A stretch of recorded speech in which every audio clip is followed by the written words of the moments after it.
And now our host, Stephen Lee Morris. This week, we're joined by Paul Cruz, who for the past 5 years has been the artistic director at the Wallace Center for the Performing Arts in Beverly Hills. Before coming to Los Angeles, Paul served as chief executive and executive producer at Knee High Theatre Company in Great Britain. He was also the production manager at both the Theatre Royal in Plymouth and the London Contemporary Dance Theatre. And Paul served as director of technical training at the Royal Academy of Dramatic Art. Paul Cruz, welcome to Animal Farm. Hi. Hi, Stephen. How are you? Good. We are speaking when news is breaking, actually broke a little while ago, about the theatre you used to work with, Knee High Theatre Company in Britain. Yeah. Is closing after 40 years. And that's very interesting. I'm wondering if you could address that in terms of it was 20 years old when you first had contact with him, and you were with the Leeds Playhouse at the time. Yeah, I first worked with the company in 2001. At the time, Bill Mitchell was there, Mike Shepherd was there, Emma Rice was there. The team was, that team was together as a strong team, and we collaborated up in Leeds, brought the company up to Leeds and co-produced. We presented 2 of their shows, and then we co-produced at least one, I can remember, maybe 2 now. I thought, the company was just, I'd seen the company before 2001 in Cornwall, in their outdoor spaces and performing around the county. But I was very excited to bring them to Leeds, introduce them to a new audience in Leeds who had never heard of Knee High. And I can still remember the very first night of the Red Shoes, which they brought, and watching the audience outside in the foyer, observing 2 or 3 members of the company, including Mike Shepherd, the founder of the company, walking around in a string vest and pants and shoes, makeup and a suitcase. And it was the most fascinating thing to just watch this audience. And at that moment, I did think, this is either going to be an amazing success or I might lose my job.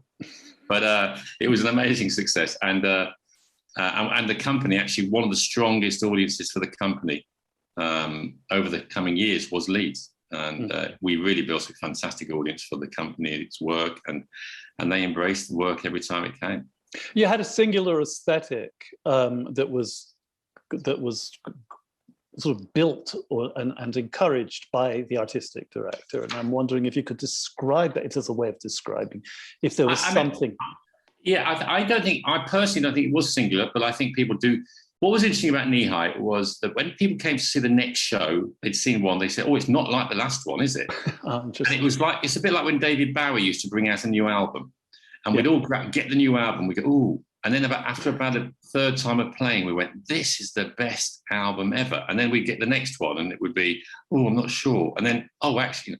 And Knee High was the same. We would come with something often very different from the last time. And that was the intention. Emma, Mike and Bill as a 3 were a very interesting dynamic. And they really did explore a lot of things together.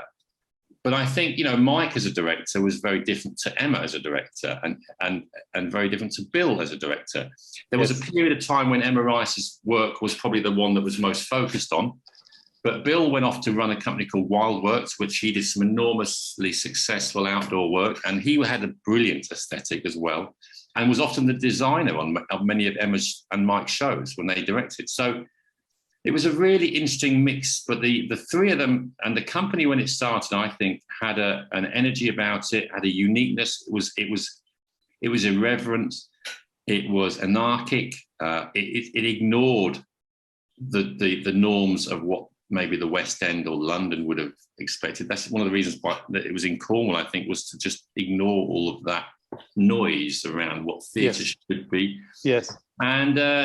And what they created was something quite unique, in my opinion, as well. But it was, and some of the most, personally, for some of the most exciting pieces of theatre I've ever seen were Knee High. Yeah.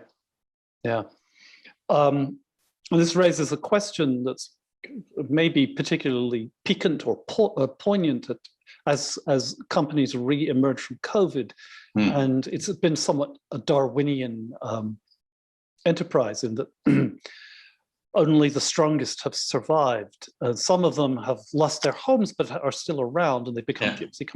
And that is about the endurance of institutions, and especially an institution that's built around the aesthetic of an extremely charismatic artistic director and a leader.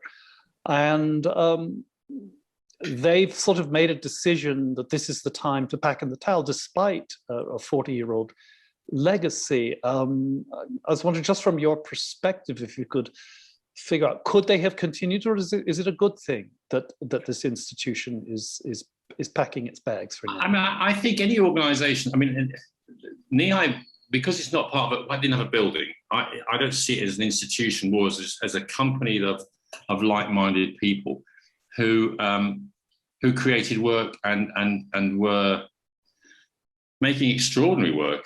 Now, if that magic changes at some point, it's not about an institution of like a building, a theatre, or you know, it was light. We always thought we were light on our feet. We employed a lot of people over the year or two. Over the years, we employed thousands of people.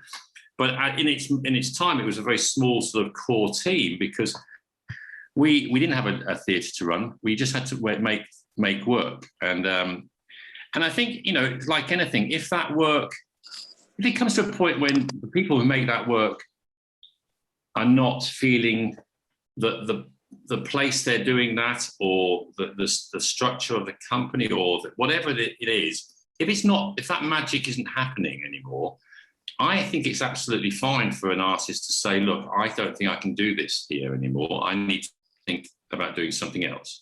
Yes. And I think Mike had had 40 years of, you know, dragging this company through up and you know, fighting it, wrestling with it, doing all the things that he had to do and bringing people on, like, you know, Emma, bringing Bill in, I came in. There are many great actors and performers who've come through the company and, you know, have gone on to other things. And I think Mike has always been that fixed point with the company. And I think maybe just Mike needed to do something different. He, you know, if he felt the environment he was in wasn't working for him anymore artistically, why try and struggle on? And I think, you know, Mike would always have happened. I think, you know, if the artistic sort of company side of the company had been able to generate future work, Mike would have supported that. You know, I think it probably just means, I think sometimes with companies, it's time. You know, they've had a fantastic 40 years. It doesn't feel like they can make the work they want to make within the environment they've got. I think from Mike's point of view, he thought he had to move on. He needed fresh adventures, I think. And I think that's fair enough for any artist, personally. And if the company was in a strong enough place to carry on, I'm sure it could have done. And Mike would have been very supportive of that. But I think, you know, maybe it was at a place where it felt, well, let's look, 40 years. Let's celebrate those years. They've been amazing 40 years. Let's not, you know, push it now. And when maybe things aren't, the magic is gone. Yeah. It's slightly different for theatres or organisations or, you know, institutions. At least a building. Unless they are absolutely created by one person and that person's, you know, impact if they were taken away. But, you know, like the Royal Shakespeare Company, the National Theatre. I mean, Olivier started the National Theatre, but it wasn't with the idea that once Olivier left, it would close, because there was an institution built around that. And, you know, there may have been times when it maybe he could have done, or, you know, should have done, but it didn't. And rightly so, I think. But with companies that are focused around particularly one artist, like Mike, who's been the constant throughout it, I think, or any, like Simon McBurney at Complicité, you've got some great companies that, you know, have got their energy from one artist. Maybe it's a different scenario. Yes, it's a difference in real estate and energy, and sometimes they converge and sometimes they just don't. Yeah. That's very interesting. 5 years ago, you took on the assignment of leading a venue that is grounded in real, so fantastic real estate. Yeah. It's a city, was once a post office in Beverly Hills. The original building was the Beverly Hills Post Office, yes, and then that had been closed about 15 or 20 years before we opened. I guess the locals finally realized their mail wasn't being delivered. I don't know. Well, turn it into a theater. Well, the post office moved out, and I was, that's before my time. But the post office moved out but left this absolutely gorgeous building. And I think there was a really clear desire from the community of Beverly Hills to do something really extraordinary with this building. Yes, and they absolutely have done. I think, as well as just renovate and make good what was there already, which was a very beautiful building, and they've made it as beautiful, if not more so. They've also added to that building with a very modern element, which is the Goldsmith Theatre, and they've obviously adapted parts of the building with the education courtyard, etc. And it's just we have both a classic and a very modern building in one, state-of-the-art theatre space. And I came to the building when it was a building site. When I was at knee high, we were touring.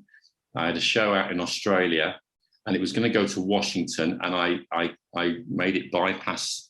It came via LA to go to Washington, so that because I'd seen this building, I'd seen the theatre being built, it hadn't been finished, but I absolutely knew the way that the relationship of the performer to the audience in that theatre was going to be very special. And you have brick and mortar as a foundation rather than energy. So your job now is to find the energy to fill that brick and mortar, which is very different from knee high. It's actually quite the opposite. It is different from knee high, but I did that before at Leeds Playhouse. It was called West Yorkshire Playhouse at the time, and I was the first producer to go. It was in the days before when non-commercial producing was not used as a term. It wasn't something that was normal in the UK, and we have Arts Council funding, and I was one of the first producers in an Arts Council funded theatre, regional theatre, where my job was to work with the artistic director and then the general manager, the two sort of, and fill the gap of how do we make a venue which had 750 seats and 350 seats. How do we make that work more effectively and efficiently? Because we had an artistic director, Jude Kelly, who was a brilliant visionary, but also had to direct plays and direct shows, and was, we had a general manager to run this organisation. So my job was to come in and lead the producing of, at that time, we produced over the two venues, maybe between 12 and 16 shows a year. Yeah. I mean, that doesn't happen now because of the nature of funding and costs and things, but it was fantastic. And then in amongst that, I was trying to be strategic about bringing companies into the venue, presenting companies that we wouldn't necessarily have seen in Leeds. Yes. So in some ways, that work that I did in the early 2000s absolutely is replicating here. The sense of finding amazing work that you can bring to the venue, but also creating work for yourself that would never be made otherwise. So you're both a presenter and a producer. And yes. If you could articulate, do you have a singular vision? You've got an audience that's very, very different from Britain. Did that affect? Well, first, it's a movie city, and it's one of the hubs of the movie industry, is where you are.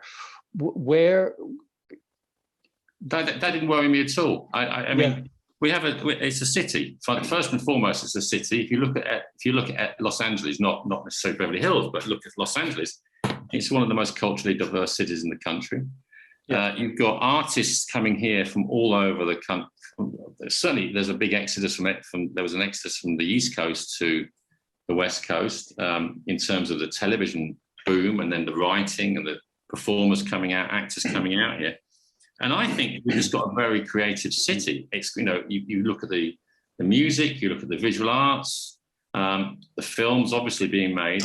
But I also think that, that creativity can feed into the theatre. And I think it's based on people's perception only. So we produce work. When we produce work, the majority of the people that we create work with are LA based, whether they be writers, actors, creative teams. I mean, it's not exclusive only that, but that's certainly the drive from my point of view to work with the LA artistic community, because it's enormous and there's some amazing people here. Yeah. Again, we characterize audiences. What is the audience that goes to the West End? Majority of them tourists. Yeah. What is the audience that goes to the National Theatre? The majority of them who know.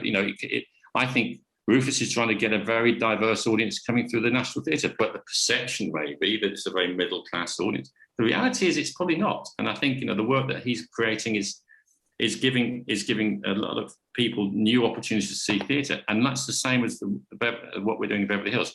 Our audiences, if you really look at our audiences, we get very mixed, diverse audiences coming through, depending on the nature of the work and the programme. And our intention is to give as many people the chance to see work in the theatre there, and not be put off by the fact that we're in Beverly Hills.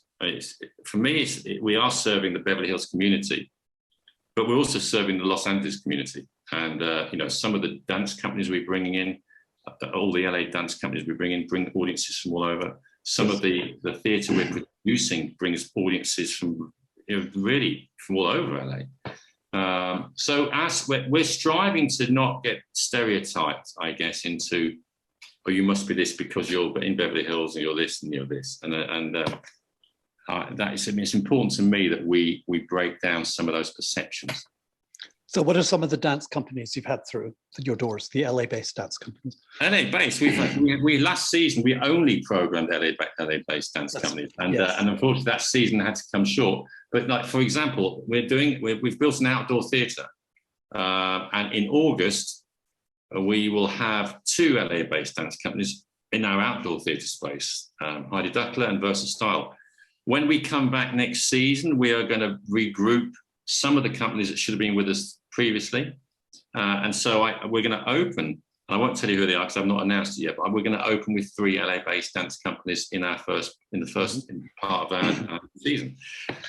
So for me, we've had all LA Dance Project, Body Traffic, Jacob Jonas, Lula Washington. We're 8, 9. I'll forget people if I keep doing this, but it's been a great Blue 13. It's been great actually working with the dance community in LA. Now, not all of them. No, we don't work with everybody because we're basically still able to only present 3, 4, 5 dance companies a year, and maybe we're beginning to align ourselves with some that we want to bring back more often and support in making work. Last year, we actually were halfway through producing some dance, not just presenting, but producing a piece of dance, the Minghella project, which was working with, again, Body Traffic as a dance company, but we were making the work on that company, and I commissioned the work, which was very exciting and disappointing. And we will get back to that project at some point. So, So, same question for theatres. Are you working with the same intensity with local theatre companies? Yeah, well, not local theatre companies, local theatre makers, I would say. We're not. It's a similar sort of thing. We for example, the last show that happened in the Lovelace before we closed was a piece that we created and produced, working with Four Larks, who are a local creative team, and Sebastian and Matt are fantastic, and we've been talking to them for 2 or 3 years, and we basically were wanting to create something with them. I knew that they would make something quite unique. I wanted to produce that and support them, and they did. They produced Frankenstein. It was phenomenal, and was recognised, I think, critically as one of the things that stood out for this last year. And likewise, before that, we have created work. Matt and Griffin created. We worked with them, Matt Gordon, on Witness Uganda, which had been a musical that had been sort of with a different title, had been sort of created with the idea of taking it to Broadway. And they went through a whole process with that, and I won't go into the details of that one. But basically, we started talking to them. They were both again based in LA at the time, and we talked about stripping that particular piece back to its bare minimum and looking at the story again. We get back to the story. What is that story? And when I suggested that we were going to make this big musical in the Lovelace Theatre, it was a bit of a shift, obviously, of thinking from their point of view. But what it meant was they had to really focus on the storytelling and get rid of all the paraphernalia of the Broadway thinking, maybe. And it was fantastic. And again, we brought we had sold out audiences, audiences that may not have been to our theatre before. Who were your principal artists on that? It was Matt Gould and Griffin. Thank you. Yeah, and Matt and Griffin, basically, it was Griffin's story, and Matt created he wrote the story, and Matt created the music, and then we built a company around it. And Witness Uganda, if you look back, it had an amazing response from the audience. Life-changing theatre for some people. I think Kerry Washington came to see it and just was blown away by it. So we had you couldn't get a ticket, and again, it was addressing a story that maybe wasn't something you'd expect to hear told in Beverly Hills, which is fine from my point of view. But it brought people from all over the city to see it. Yep. You are re-emerging from the pandemic with an outdoor performance in theatre. Back to theatre here, with a play called Tevye in New York. What are the origins of that? Well, Tom Dugan is again an artist we have worked with. He's LA based. He's a writer and an actor. And Tom and I, we'd produced a piece of work called Jackie Unveiled, the Jackie Onassis project, as he terms it now, that we did back 2 or 3 years ago. And he was the writer on that. He wasn't performing; he was the writer. But we presented a piece of work maybe 5 years ago, of a work that he had written, Wiesenthal, which he performed in. And so we'd been talking about a new play for a while, and we were planning to do Tevye in New York in the Lovelace Theatre at some point.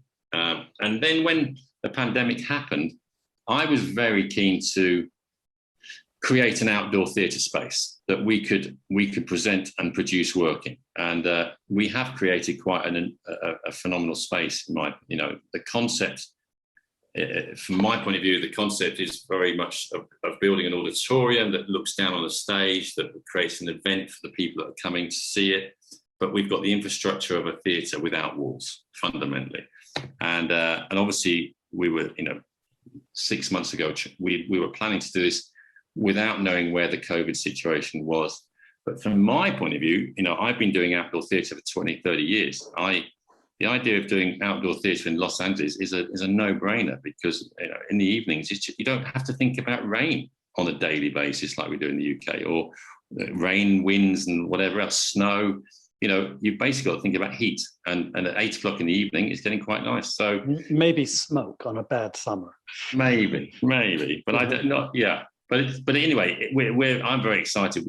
With our production teams have really built we planned, but they've built a fantastic space, and it really is a theatre without walls, which is a phrase I stole from the National Theatre of Scotland. But it's going to be great, and we open our show, brand new play on the 23rd of June. So we're not just presenting, but in that same space, we will present theatre. Tevye, we'll present dance, we'll present music, and so we'll have 2.5 months of work seen by an audience, and then we go back into our theatre inside in October. Exciting. So take us through to the beginning of September, the outdoors. So in some ways, I feel we're beginning to really. My day of I'm going to this Sunday, and I'm going to do a technical rehearsal this evening. It's the first time I've done a technical rehearsal in an evening for a long time, so I'm quite excited. Paul Cruz, thank you for joining us. Oh, thank you, Stephen. Thank you very much. Next week, we're joined by the artistic director of Santa Monica's Ruskin Theatre Group, Mike Myers.